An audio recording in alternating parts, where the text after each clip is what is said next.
Okay, the recording is beginning. It missed all of my introductory remarks, but that's okay. And I guess if you have a question that you don't want to be on the recording, we can figure out a way to work that out for anonymous questions. I don't anticipate that. So I'm going to share now source sheet. I'll share it as a link, and then I will also share my screen. Okay, so if it's easier for you to open the link on your own computers, you can do that. There it is. And I'm also going to share my screen. You can follow along if that might be easier for some of you as well. Okay. Where is it? Here we go. Okie doke. So let's talk about brachas. Okay, we say what bracha might one say upon receiving a vaccine. Should one say a bracha, and if so, which one? So major source for these issues of brachot is tractate brachot. Very seems surprise, surprise, which discusses the bracha of Tovia Meitiv, the bracha of blessed is God who is good and does good. But the Hatznan, but not by Chadash, v'kenakilim Chadashim. If you build a new house or purchase new stuff, the bracha you say is Shechianu v'Kiyanu Lizman Hazeh. You say Shechianu bracha on new things. Shalom v'shalacherim omer hatovia meitiv. Now the answer is if it's a benefit that's not just for you but for you and someone else, and the bracha is hatovia hameitiv. Lo kasha had to eat lay shoot food for So the answer, so the context in this Gemara's discussion is if it's raining after a drought and you're very happy, so you own a field, you should say hatovia meitiv because you own the field in partnership with somebody else, and so your field having rain is actually not just your benefit; it's a benefit for others as well. Ve'atanya, Getzroshal devar b'shalosh.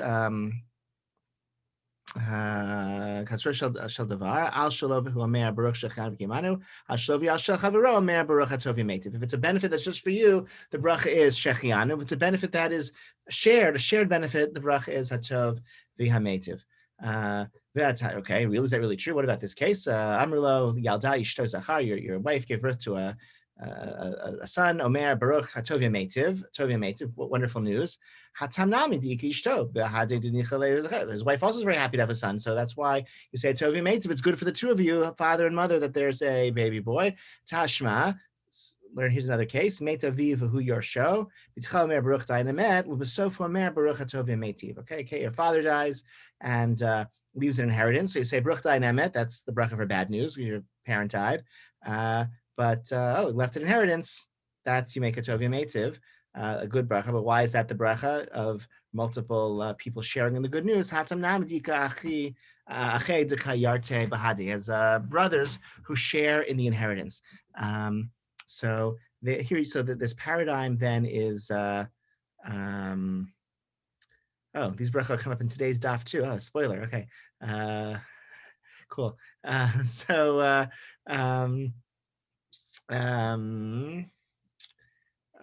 these are two good bracha thing we'd say. So based on this, just if you get your COVID vaccine, the bracha would be, just without looking ahead, just off the cuff. What would you say? You can in the chat, or you can unmute yourself if you have an opinion. Someone who said because even though your shot is only protecting you, the fact that this thing isn't existing in general is a good thing for everybody.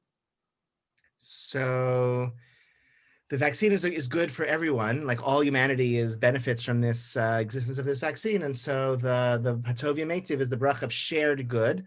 But then that's not necessarily shared good on the getting vaccine. That's shared good on, like, you hear that it was like maybe we all should have said Hatovia Meitiv when the vaccine was approved by the FDA, maybe, right, or something like that, or when the first vaccines in our city came, or whatever, 3 weeks ago. Right? Or like, why the moment of getting it yourself? Like, why would that be a Tovia Meitiv moment? Maybe not. I don't want to put you on the spot, but since you just no, it's a good question. Benny, you want to? A thought, yeah. Maybe because now you are part of that Tova Meitiv. It's like it's like, great. Some people out there are being vaccinated. Now that I've been vaccinated, I'm like part of whatever the good is going on. Right. My inoculation is actually helping to slow down the pandemic, and so that's like a Tovia Meitiv kind of moment, right? I don't know if you ever, amongst people, I don't know. certain, our liberal Jewish brothers and sisters like to talk about a Shechianu moment. That's like a phrase they love, the Shechianu bracha, and they talk about it's a Shechianu moment. So it's a Tovia Meitiv moment, okay? Because it's a good thing for the world that I have this. My vaccine is actually good for other people, right? So that would be that Tovia Meitiv. That would be the rationale.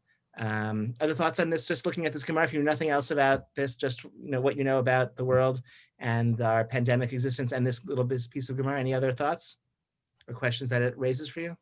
Because one thought I have is, and I guess they're still doing research on this, I think it depends how effective the vaccine is, right, in preventing you from spreading COVID to other people. Very good. And that my answer to the bracha would depend on the answer to that question. Excellent. Right. This is that right. The vaccines were approved because they stopped symptoms in the people who receive them with great effectiveness. We don't really know whether they stop the spread of the disease itself. Maybe I can get vaccinated. I won't get symptoms. I won't get sick, which is great for me, but maybe I can still be a conduit of the vaccine for others, which doesn't really help other people. And if that's the case, then it would really be maybe a Shechianu for me because I'm protected, but not necessarily Tovia Meitiv because no one else benefits from my inoculation. That would right. So I think we don't really know. I think it's probable that it provides some protection against spread, but we don't really know. But that might push things towards the Shechianu side of the ledger. Any other responses to that, Anne? If you get it and you are public about the fact that you got it, that knowledge could spread and cause benefit to other people. Insofar, why? Because it's like a good. I'm showing that I received the vaccine and I'm modeling good behavior. Because the wider the acceptance of the vaccine, the greater the benefit to everybody. And when people see that people that they know and trust have gotten the vaccine, they're more likely to get it themselves. That's a very abstract benefit to others, right? Because I'm getting the vaccine in public and sharing that knowledge that I received a vaccine, which will encourage you to get a vaccine, which ultimately means that you also benefit from this vaccine since I did and you knew about it. That's a very what if I buy a new crock pot, okay? I say, don't say Shechianu. I'm gonna say a Tovia Meitiv because it's such a good crock pot that I'm gonna talk about it so much that you're gonna buy the same crock pot and your life will be improved so much that I should share Tovia Meitiv. That's how good this crock pot is. I think a cooking implement in a global pandemic slightly different levels than that. Okay, do you understand that? No, I understand the question for sure. Okay. I want to add something to that. Please. Though. Yeah. The difference though here is that you need a certain percentage of the population to be vaccinated in order for coronavirus to be extinct. Right. So that maybe my own. Yeah, so maybe we should push off the bracha. Maybe we push off the bracha until. Like not my own inoculation is maybe insignificant. Maybe we wait until the CDC says we've reached 80% inoculation and we have herd immunity and everyone can go and shake hands again, right? Maybe that's the moment when we say the bracha. It was more in adding to Anne's comment about the public viewing. There's so much doubt about this vaccine and hesitancy that anything we can do to increase awareness to be able to get more people to accept vaccination is a good thing. I fully agree. I definitely agree with that. I'm not sure that pushes which bracha we would warrant or when per se, but I just want to point that out that in terms of that, this actually when we mentioned when the bracha, what moment you would receive the bracha, you'd say the bracha. One option is the vaccine is invented, right? That actually happened in January before there was a single fatality of COVID. It was already sent. The phase 1 trials began before anyone had died of COVID in America in January last year. So that was not a moment where anyone was saying brachot. Maybe when it's approved for FDA, which was November. Maybe we should have said brachot then. Maybe when the first shipments come to Chicago in 4 weeks ago, maybe we should have said the bracha then. Maybe you say the bracha when you get your own inoculation, which is a very common position. Or maybe we wait until there's some step down the line where enough people have received it that the benefit is then much more broad and universal. Maybe what do I gain from having like I still can't go to a museum. I still can't go to a tish. I still can't have a hashkama cholent, like just because I have a vaccine, like I need all of you to get vaccines in order to go back to having hashkama cholent, and that's what that's when I'm going to say the bracha, right? So So to compare like this situation with Sukkot, when you build a sukkah, you don't say a bracha, but you use the sukkah later. When you get the vaccine, you don't say a bracha because it doesn't even kick in until later. It takes a few weeks. So with that theory, do you not say a bracha when you get the vaccine because you're not? Right. Good. Wait, it takes a while till it's effective. Maybe you say the bracha when you get the second vaccination, the booster, and maybe it's like a week later. Maybe you're right. You're not really protected until whatever, it's 2 weeks after the second shot or whatever it might be. I don't know, let's say, maybe that's when you should say the bracha. Maybe you wake up in the morning and it's been exactly 2 weeks since my second shot. Now I'm going to say the bracha. It's not exactly, so the other thing I'll throw in, there's another example of a bracha which the timing moves around based on subjective feelings. This is the Bruch dynamic when, God forbid, someone dies, which classically was said, you're there at the person's deathbed. When they die, you say Baruch Dayan Emet, or as in this Gemara, you hear somebody died, you say Baruch Dayan Emet, and now that's less common.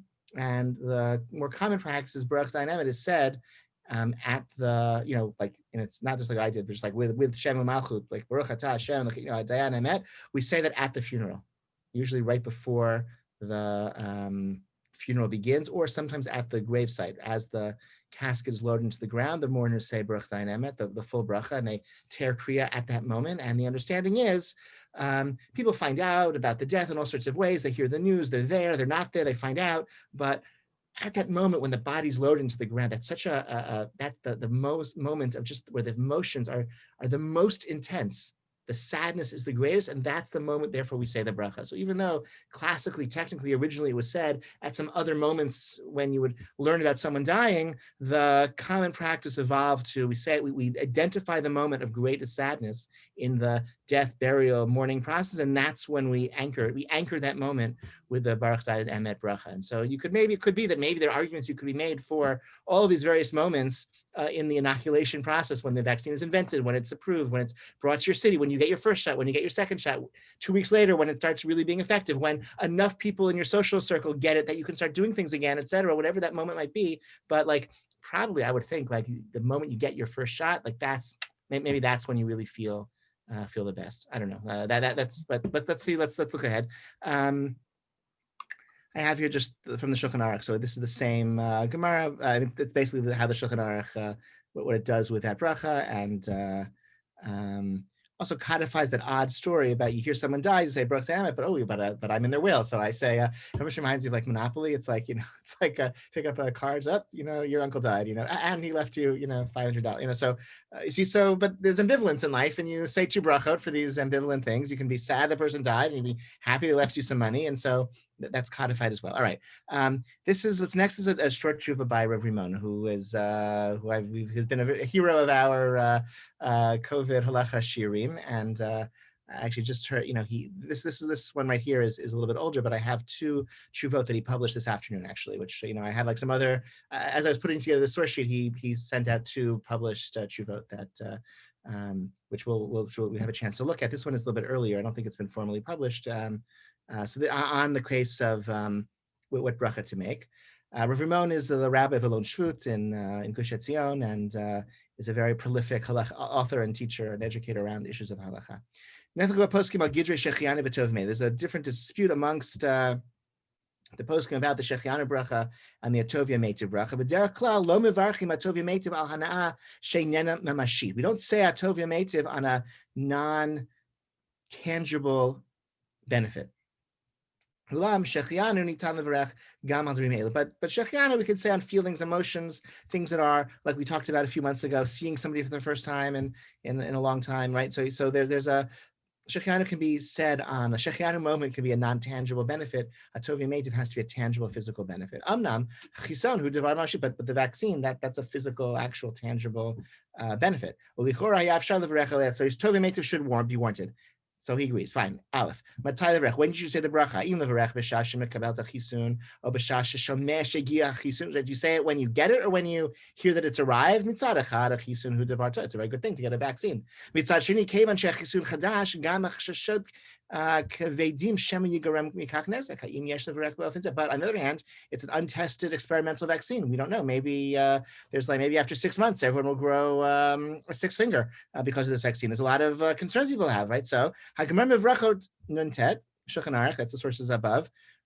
מבואר שאם מת אביו מברך דיין האמת, וגם קיבל גם ירושה מברך גם שהחיינו, וכתב הרשב"א שלמרות שהיה מעדיף שאביו לא ימות ולא יקבל ירושה, הרי שאם קיבל גם דבר טוב, יש לברך עליו שהחיינו. So the Rashba on that dynamic of the father dying and getting the money, you'd rather the parent stayed alive and you didn't have the money, right? If you had to choose, if you were offered the choice, you'd rather the parent remain alive and you would not have benefited from that inheritance. But since you weren't asked and you weren't consulted, we don't get to choose these things. The parent did die and you did get the inheritance. You say dayan emet on the sad news, and you say shechianu or tovia meitiv on the inheritance. And so that's a source that these positive brachot are appropriate even in moments of some ambivalence or where isn't full-hearted. I would have preferred not to be in a situation altogether. I would have preferred that my parent is alive and I don't have the inheritance. Since they died, I'm sad about the death and I'm happy that I got this money. That's a benefit to me, right? So on them, so how it seems like it's saying that you can. One question: were there questions about breaking a bracha for vaccine or previous vaccines? Very great question. As far as we know, there were not brachot said upon receiving vaccinations in the past. It's an excellent question, and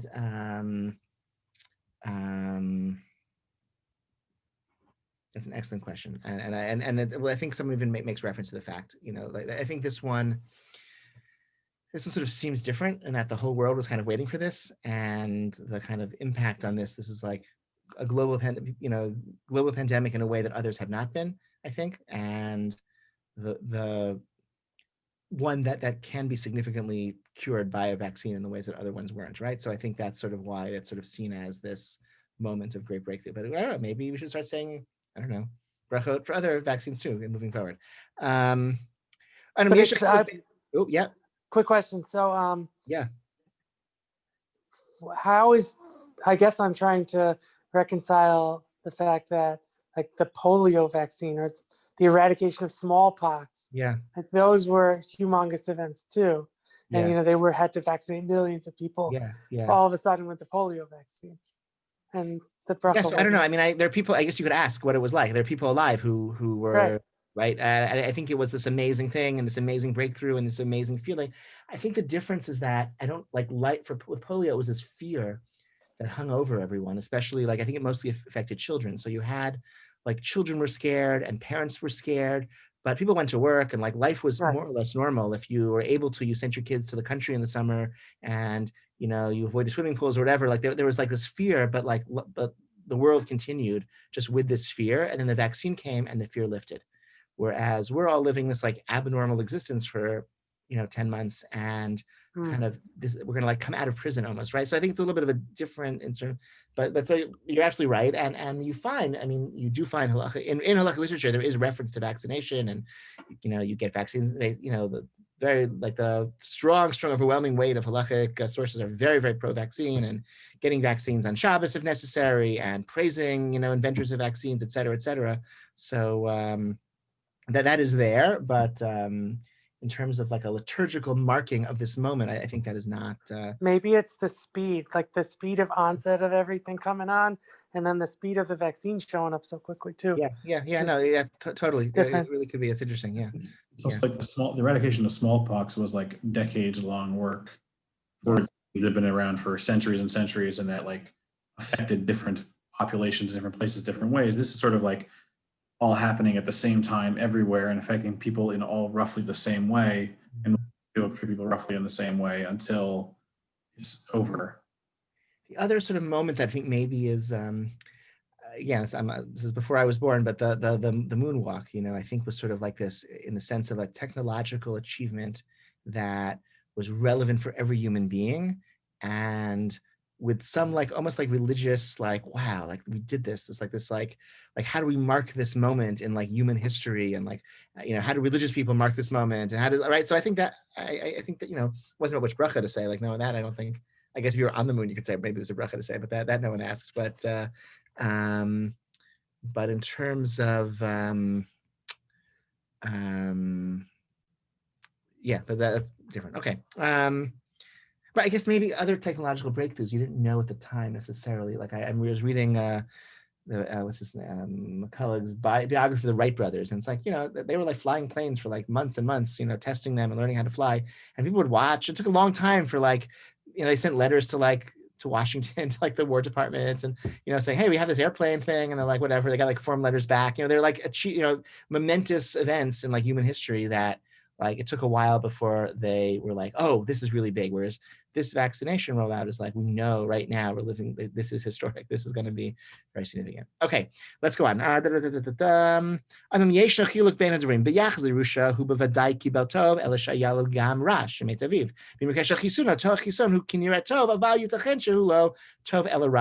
so when it comes to inheritance, for sure the inheritance is good, even though it came about because of something bad, the death of the parent. When it comes to the vaccine, we think it's good, but maybe it's going to be really harmful. We don't really know, right? Or, I mean, we think we know, but we, you know, it's still new and experimental. So maybe we shouldn't say bracha.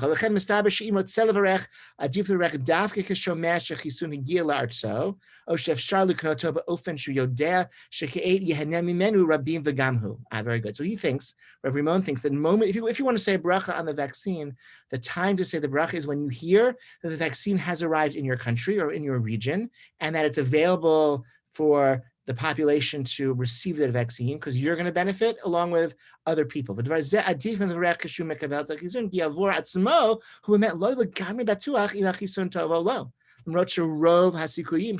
when your own individual personal vaccination, maybe it'll have an adverse effect. Maybe it won't be effective for me. Maybe it's going to harm me. But like, I know it's great that it's coming to Chicago. I know, right? So, you know, when it arrives in Chicago, and like, that's the moment when you say that's a bracha moment, because it's here in this city, and my neighbors and myself eventually can benefit from it. The moment it's shot into my arm, I don't know, it's probably going to be beneficial. I'm not certain it is. That's okay. Right, but and also once you're getting the bracha, when you're getting the shot, you're a little bit preoccupied. Maybe you don't have the presence of mind to say bracha. But in general, he says we don't say bracha on vaccinations because we're used to vaccinations. It's like routine. It's even though we even call them routine vaccinations. But it doesn't make us so happy when we, you know, like. In fact, when my kids go to the doctor and they says no shots this year, you know, for the like, yay, right? Ulam im hadavar gorem l'simcha yuchedet lahatzala shelo v'shel rabim lichora yeshi. But if actually subjectively the individual getting vaccine feels great joy at that moment, then it's fine to say brachas. There is this room here for that subjective feeling of the religious experience of the individual who maybe in that moment when it goes in his arm, he feels gratitude and salvation, and he can say bracha.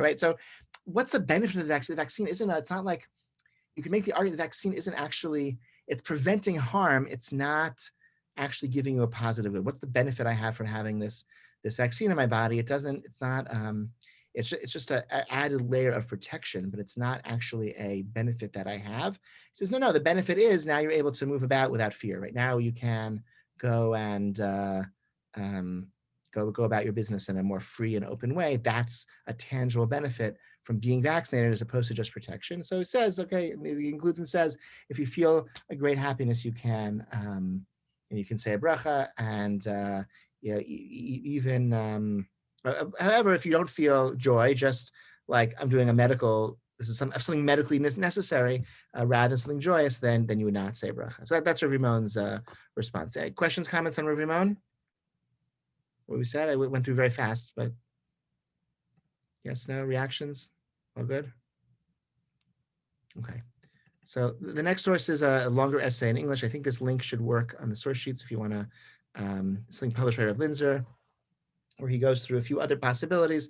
He also raises the possibility of saying Hagomel, which is the bracha when you are delivered from illness or from danger, which he rejects at first, but then ultimately, I think he, in the subsequent like post-publication history of this tshuva, he comes back and says he's more open to, because it's like for frontline medical workers, they and I think probably maybe people in nursing homes as well, vulnerable populations have felt actually in danger. People who are treating COVID patients in hospitals, people in nursing homes where COVID has raged really without the ability to control for months and months, like they did actually feel in grave danger. And there is that feeling when they get the vaccine, finally, I made it. I heard this tragic story of a 94-year-old man who died of COVID, I think like a week ago.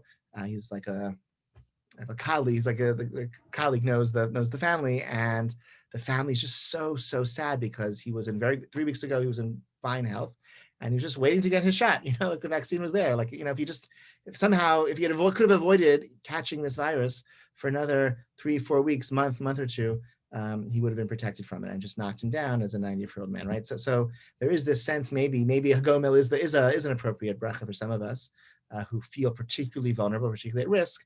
Rav Linzer is cautious about that, given that Hagomel has very classic kind of applications in halacha literature, like certain types of danger, traveling or sickness or being in prison, etc. It's in English. You can read it on your own. I think it's pretty clear. I don't know if you need, I'm not going to read it through inside together. It's accessible and you have it, so you can follow it up. If you have questions, obviously later on, if you read this, you can come back and ask me to follow questions from what Rav Linzer wrote. But he also says, and essentially, a Tovia Meitiv is the appropriate bracha, and he thinks the moment of vaccination is most likely going to be a moment of like the subjective feeling is going to be heightened. Then I want to say something about this discourse. I shared this tshuva with somebody in the community who responded and had a very negative reaction of can't basically you rabbis, you ruin everything. Can't we just be happy? Without rabbis coming and ruining it with our natural feeling of happiness and salvation and gratitude to God with page after page of halachic analysis. And I think there are a number of ways to respond to that, and one is this is a classic debate that goes back. Critics of halachic discourse, from Jesus to Martin Buber and beyond, have felt constrained and by this halachic discourse and the way in which the prism of that halachic discourse that it imposes on experiencing the world. But I think also halachic language is a language by which Jews talk about matters that are really universal in their importance. This is like our way of talking through and weighing these questions of meaning and value that all human beings and every human society needs to grapple with. And the question of Shechianu and a Tovia Meitiv, it's as we've seen, it's a question of, first of all,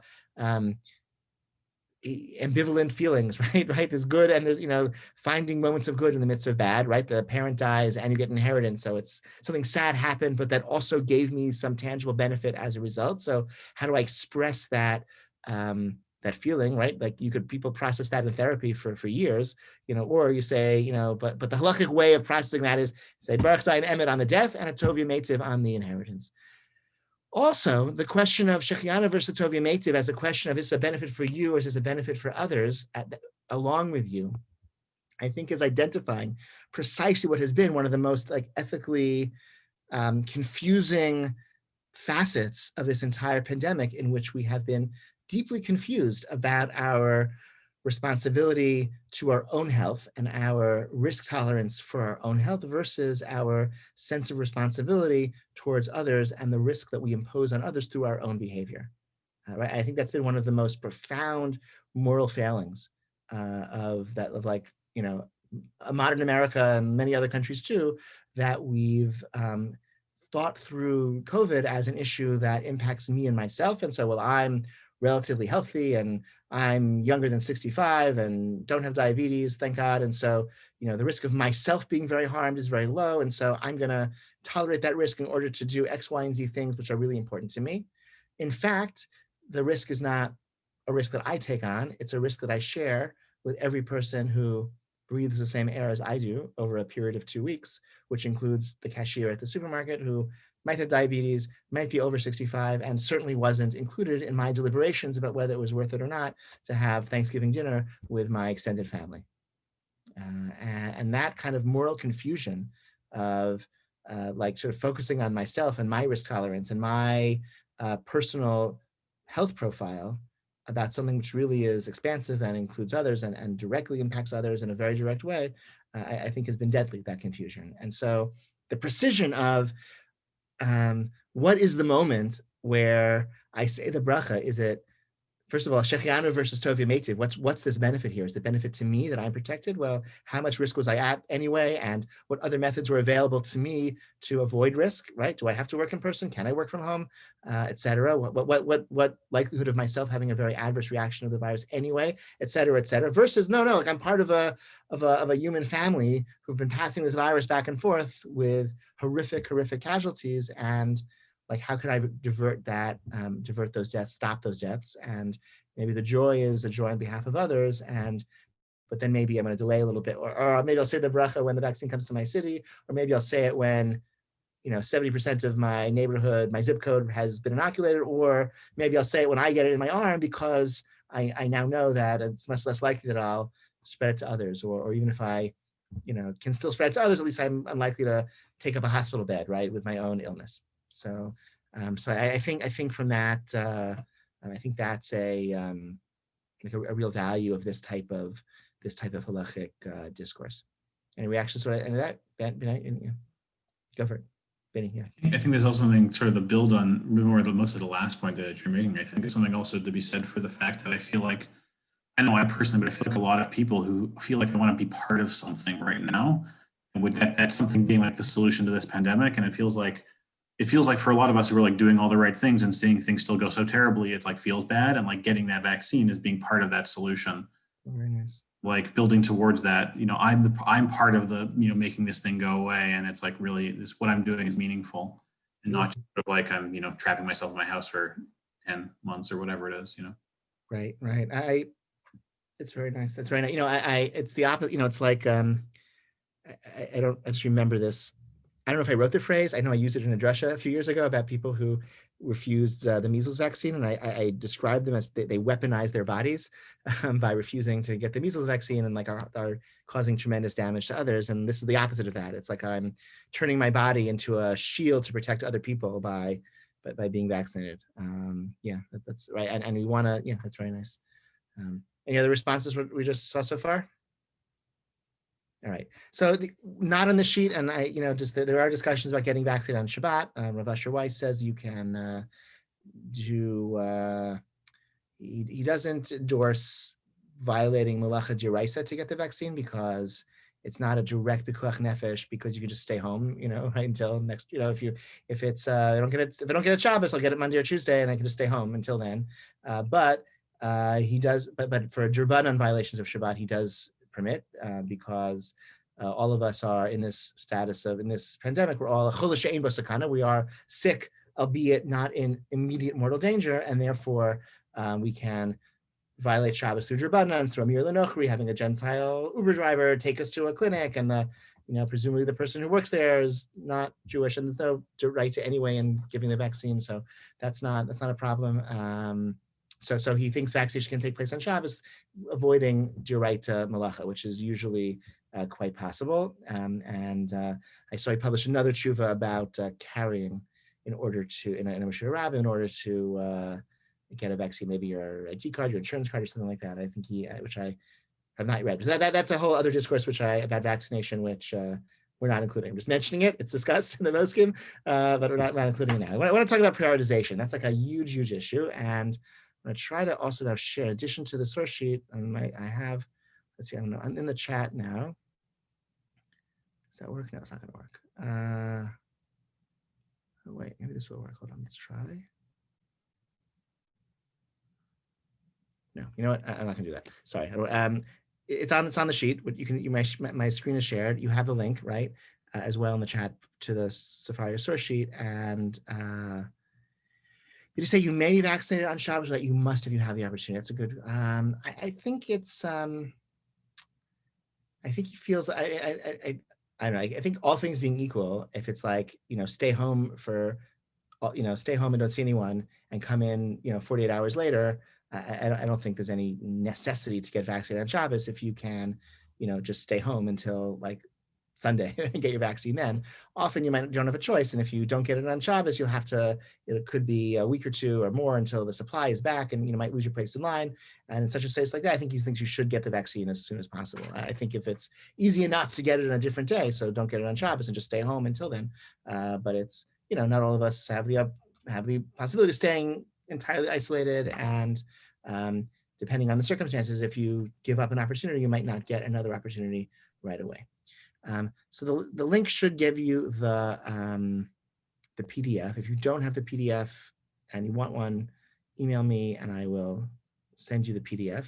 This was published today, okay? So which is kind of cool, because I saw a draft of this from, and then he published the final version today. So in terms of prioritization, Ramon here gives two different frameworks. We're going to do the whole. We're going to do. Oh yeah, I even put the whole thing on it, but it's a longer tshuva. But I just have the first and last paragraphs. So he writes, "What's the order of prioritization?" I wrote a tshuva already about prioritization and access to ventilators. The Mishnah talks about who do you prioritization, rescuing people in a drowning ship, and we don't do that anymore, so put that aside. There's a central point, but the doctors themselves disagree about this. I don't know if they still do, but he's okay. Hamadanim v'anshei ha-statistika b'yachzer. So here's the question: all the experts have the who should we prioritize? Aleph, mishim tzav metzav misukan yoter. Bet, mishim tzav metzav shebo hu ma'avir yoter tamachala. Very interesting. Okay, do you want to vaccinate those who are in greatest danger of dying, or do you vaccinate those who are at greatest risk for transmitting the virus to others? Okay. You vaccinate people in nursing homes, so those are the ones who've been dying the most. So let's get them the vaccines first. Or let's vaccine all those college kids in bars, because they're the ones who are spreading this pandemic. And if we can vaccinate all the college kids in bars, we'll shut down the spread of this virus, and we can all go back to normal sooner. Right? So I'm not an epidemiologist. I don't know, like the mathematics statistically, maybe it all collapses, and maybe, I don't know if this is a true debate, or if this was a debate, whether it's I believe though that it's still ongoing, and that public health experts are actually grappling with these kinds of questions. Can I add to that? I think please. The debate right now is essential workers, the frontline essential workers versus the elderly, with that same idea that if you block the frontline essential workers from spreading it, then you can decrease the amount of people in the community who are going to get it. And it's like a really interesting ethical question, because there's a massive benefit to that, but there's also a massive benefit to, protecting the elderly who are at hundreds of times higher risk of dying. And I think they're still grappling with it. And that's why there's so much, even in the States right now, there's so much debate, Florida versus Illinois versus New York. Every state is having these really widely different opinions, and it's really interesting. It's been really interesting to see. I think, and I think it can even be because there's the element of like, what's going to stop, who's spreading it the most. If we can vaccinate them, we'll stop the spread, we'll end the pandemic sooner, versus vaccinate those most vulnerable. The pandemic will last just as long. It's still going to spread among everyone else. So we won't be able to have a normal life for a while, but fewer people will die. So that's one way of seeing debate. Essential workers also have the added element, because he talks about those who are spreading it the most. Essential workers have the added element of they don't have the choice of protecting themselves, right? Even if they're at lower risk, they also have to be out there and putting themselves at risk. Like, controversially, meatpacking plants have been classified as essential businesses. So you can't, if you're a meatpacker, you can't work from home if you're a butcher. If you're a meatpacker, if you're working at a big slaughterhouse for cattle, you can't work from home. You can't do that over Zoom. So like, you got to show up. You're putting yourself, and many of them have been getting sick. You're putting yourself at great risk. So they're not as vulnerable as someone in a nursing home, but there's less they can do, and like for their jobs, for their livelihood, which the rest of us somehow in some ways are depending on, they have to put themselves at risk, even if that risk ultimately is a smaller risk than that borne by somebody who's older. So I think it's a very, very fraught question. I think actually what's happened in some places in the United States, I think that the fear of getting this question wrong has led to a kind of paralysis, which is worse than anything, right? Because, even if you don't deploy like the best possible vaccination schedule and figure out the most ethically, ideal system of prioritization, anything you come up with is going to be better than the vaccine staying in the freezer and doing help for nobody. Or even being, the end of the day, you have extra shots, you don't know what to do with them, doses getting wasted or discarded because you don't have enough, you have more than you can accommodate in your tier 1B, 0.3, which is what today's, tier is supposed to be. And I think in Israel, I don't know if it's still happening, or I think it is still happening in Israel. They have a, like a, today everyone over 75 is getting vaccinated today in this particular city, but then at 5 p.m. we have 42 extra doses that were thawed out of the freezer, and they won't be any good tomorrow. And we did all the people over 75 we can find, so let's find 42 people to get these vaccines into, and including we'll go outside, we'll like flag people down on the street and bring them into our clinic and just give them vaccines, like people driving trucks, like get this vaccine into someone's arm, because anything is better than a wasted shot.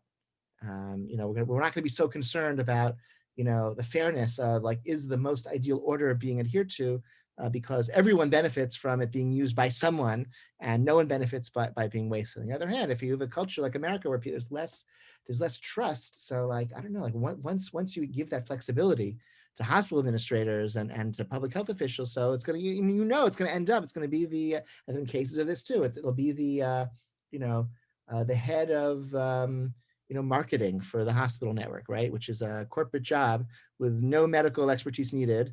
Somebody who has 6 or 7 figure salary, and as the head of marketing for the whatever such and such university system hospital, right? That person, of course, is going to get the vaccine before somebody's grandmother, right? Because they have that connection to the hospital, and so out of a reluctance to sort of tolerate that kind of gross unfairness, we ended up with a system which I think is like worst of everything, where the vaccines aren't being used, in part because of that free. That's not the only reason why they're not being used. We also don't have there's no the task of vaccinations in America was handed over to the state and local health departments, which have, needless to say, without it very much extra funding, and they've had a busy year, and they still have to keep our water safe, et cetera. So it's been it's disaster in that level as well. So going back to Ramon, he says, so he sort of creates this oversimplified, like division between prioritizing the vaccines in a way that will stop the pandemic sooner by giving to those who are spreading it the fastest versus those who are at greatest risk. And he says, אם מסתכלים על תקופת הקורונה, הרי שיש לחסן את מי שנמצא במצב מסוכן יותר. אם מסתכלים על השתלטות הכללית על המגפה, הרי שיש לחסן את מי שמעביר מהבידוד. So if you're looking at like this like corona period, so you should vaccinate those who are most dangerous. But if you're looking at like the like general impact of this pandemic, so really we should vaccinate the people who are spreading it more. לכן, אם נלך לפי מצב העכשווי, looking at what is happening right now, let's get the people over age 60, okay? Those who are at greater risk. And if we're looking at the like the economic situation and the general like impact of this pandemic, so let's vaccinate the young people because they're the ones who are spreading it the fastest. So he says, look, the doctors are the ones who are deciding, but no one's asking rabbis about these questions. But if they were, here's what he would say. And he says, so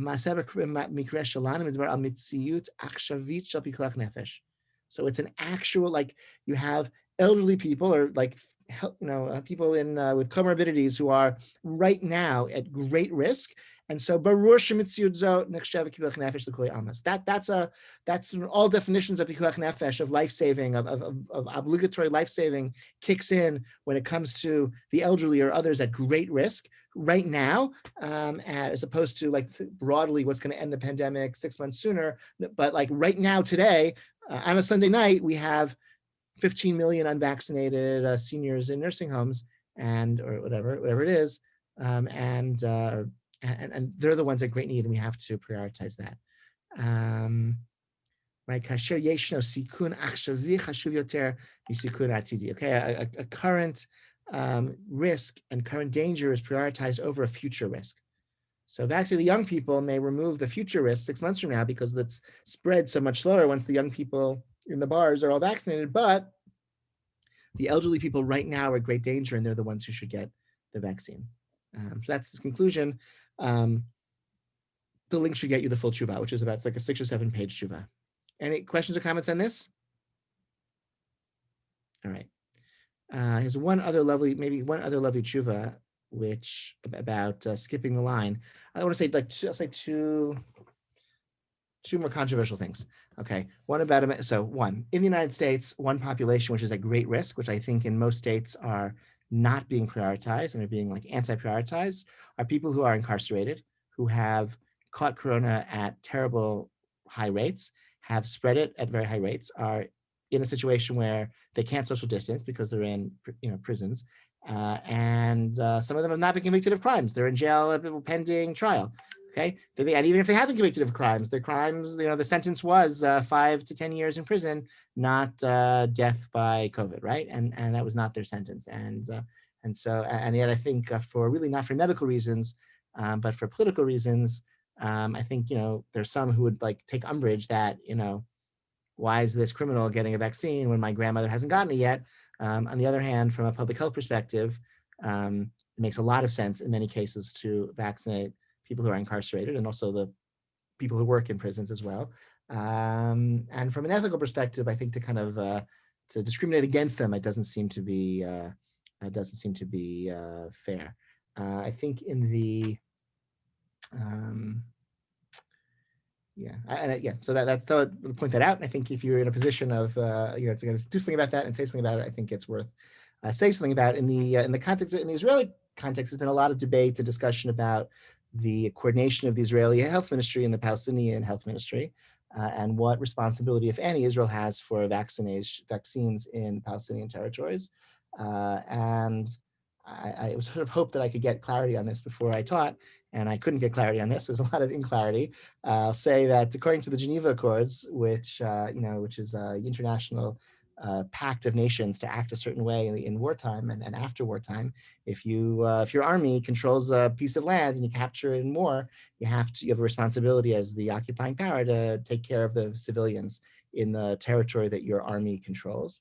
I think Israel has said that the Geneva Conventions don't apply to the West Bank because they say it's disputed, not occupied, but they say we're going to hold ourselves to the standards of the Geneva Conventions. The rest of the world thinks the Geneva Conventions do apply to the West Bank. On the other hand, then in 1993, the Oslo Accords were signed, and that caused the creation of a Palestinian Ministry of Health, which has sort of Israel kind of outsourced to the PA responsibility for these sorts of things. Israel is not involved, I think, intimately in measles vaccinations in the West Bank, for example.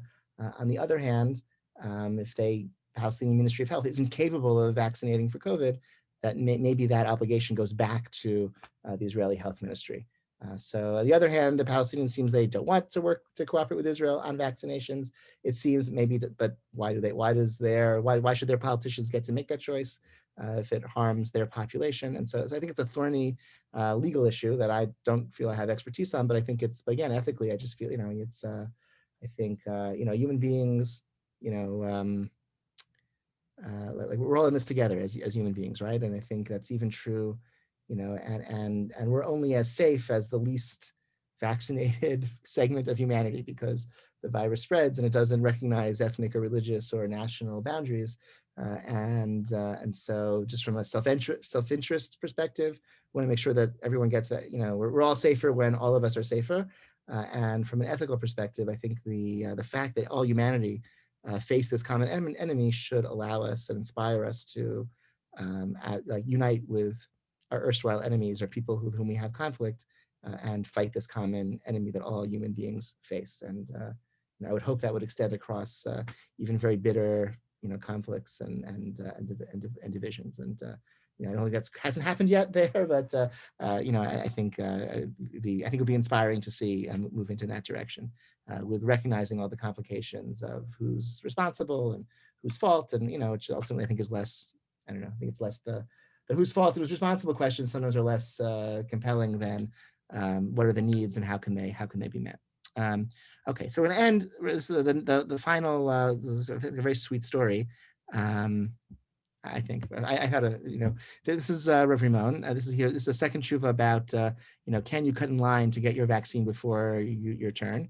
He says no, but then he ends with a little story about in the context of like he's sort of explaining his own practice. And he said, oh, actually, there's a story I didn't include here, but if you, on the link, it should get you to the full PDF, and you can see this. He tells two stories. One story, Noach Weinberg, I don't know if it's a name, that's Rabbi Noach Weinberg was the founding Rosh Yeshiva of Eshet Torah. So he was a sort of important, influential rabbi. He was sick in Israel and asked to speak to Rav Rimon because one of Rav Rimon's other activities was fundraising for the Jews who were evacuated from Gush Katif in Gaza in 2005. They had the government messed up their, whatever, whose fault? Okay, they faced a lot of economic and social problems after they were evacuated from their communities in Gush Katif, and Rav Rimon founded an organization to try to give them jobs and find support for them. Rav Noach Weinberg was sick in the hospital, called Rav Rimon to his hospital bed to tell him how inspired he was by this organization, that he wanted to do some work with him. He died a few weeks later. He never got to cooperate with Rav Rimon on this Gush Katif, Job Katif program, but this is how the two of them met at the end of Rav Noach Weinberg's life. But the story Rav Rimon tells is that when they went, he went to meet with Rav Weinberg in his hospital room, and he walks into the room, and the nurse says, please step outside. We're actually moving the rabbi to a different room. So he waits outside. A few minutes later, they bring him into his new hospital room, which is a much larger hospital room and a much nicer hospital room. And Rav Weinberg, says, wait a second, like, what am I doing in this nicer room? Did you kick somebody else out of this room for me? No, he was transferred to another department. Don't worry. And Rav Rimon told this story with it made a big impression on him, that Rav Weinberg was so insistent that his own medical care didn't come at someone else's expense. Right? That's what's the relevance to cutting in line, getting your vaccine before someone else, right? Like it's wrong to, and the story illustrates that, like it's wrong to receive some benefit, even like very important medical benefit, at the expense of somebody else. So the final story, he says, I had many ways where I could have gotten the vaccine, but I refused to get the vaccine. I'm 53 years old. And the decision of the Ministry of Health was to only vaccinate people above age 60. But last Thursday, Gilad, who's my assistant, said that he heard that they had extra doses in Ashkelon, and they were giving vaccines to people who were 50 years and older. So, and they were worried that at the end of the day, they threw out the extra doses. So they're like, anyone over 50 could come and get a vaccine. So I said, all right, let's go to Ashkelon. So they drove from Elon Shvut to Ashkelon, right? It's a 45-hour drive. We drove there. And we got there, it became clear that actually just a few minutes earlier, they changed the age limit to 55. So I said to Gilad, okay, I heard that let's go to Ofakim. That's where maybe they have more vaccines there. So they're going to drive all the way to Ofakim, and okay. And they said, no, they have extra vaccines now in Kiryat Gat, which is very close to Ashkelon. They're giving all the ages if you go to Kiryat Gat. So they went to Kiryat Gat, and after a drawn out wait, both of us, Rav Rimon and Gilad, they received their vaccines. I was very, very happy. I'm happy that I prevented the waste of this extra dose of vaccine, right? If I didn't show up, they would have, they were trying to find people to give it to. Right?